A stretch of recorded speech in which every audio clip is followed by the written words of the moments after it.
Bismillahirrahmanirrahim. Assalamualaikum warahmatullahi wabarakatuh. Salam sejahtera dan salam Malaysia Madani. Buku dibuka, ilmu dicari, jadi bekalan sepanjang hayat. Mari bersama kita hayati, bicara buku guna manfaat. Nama diberi Siti Hajar Amni binti Muhammad Khairul Anwar dan saya berusia 14 tahun.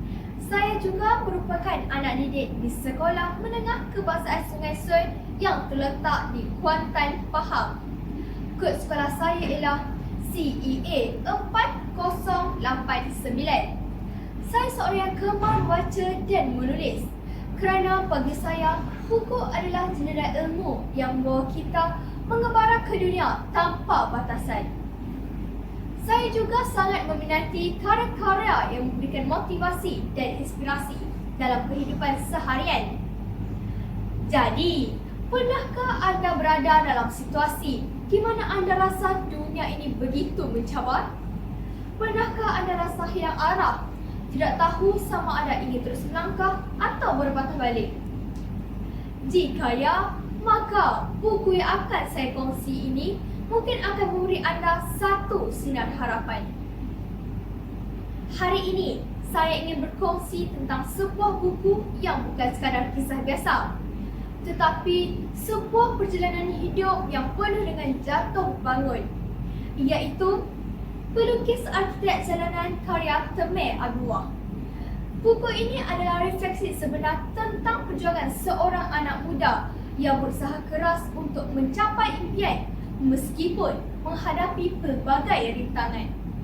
Buku ini mempunyai 215 muka surat dan diterbitkan oleh Iman Publication.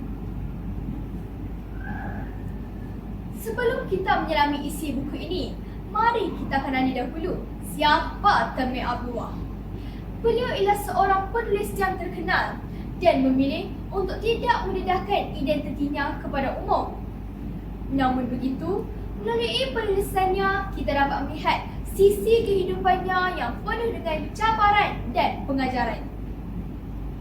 Beliau menulis bukan sekadar untuk berkongsi cerita, tetapi untuk memberi inspirasi kepada orang lain, terutama kepada golongan muda yang sedang berjuang dalam kehidupan. Pelukis Arkitek Jalanan mengisahkan perjalanan hidup Temeh ketika melanjutkan pelajaran dalam bidang seni bina di luar negara.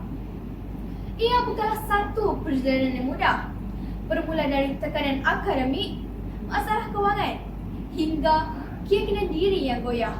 Temeh melalui segalanya seorang diri dengan hanya berbekalkan semangat dan doa kepada Allah. Namun, dalam setiap kesukaran pasti ada pertolongan. Ahmad, sahabat baiknya, menjadi insan yang sentiasa menyokongnya dalam jatuh bangun kehidupan. Dalam detik-detik putus asa, Ahmad hadir dengan kata-kata semangat, mengingatkan Temeh bahawa setiap ujian pasti ada hikmahnya. Salah satu petikan yang sangat menyentuh hati dalam buku ini ialah Allah tidak akan membebankan seseorang itu melainkan sesuai dengan kemampuannya. Kadang-kadang kita rasa lemah, tetapi sebenarnya Allah sudah beri kekuatan yang cukup untuk kita bertahan.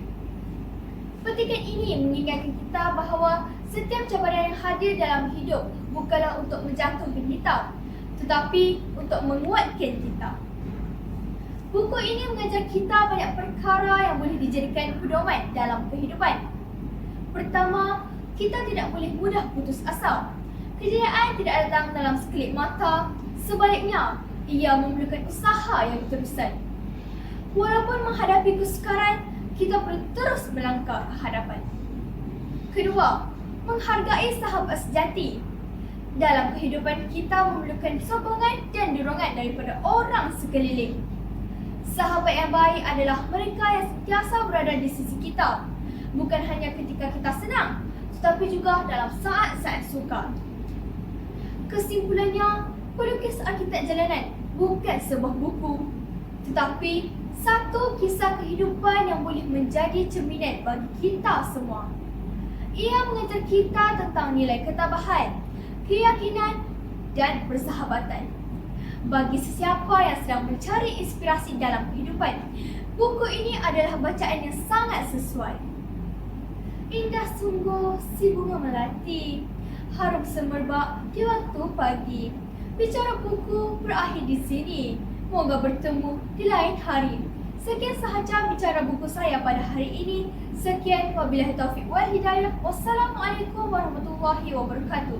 Sekian, terima kasih.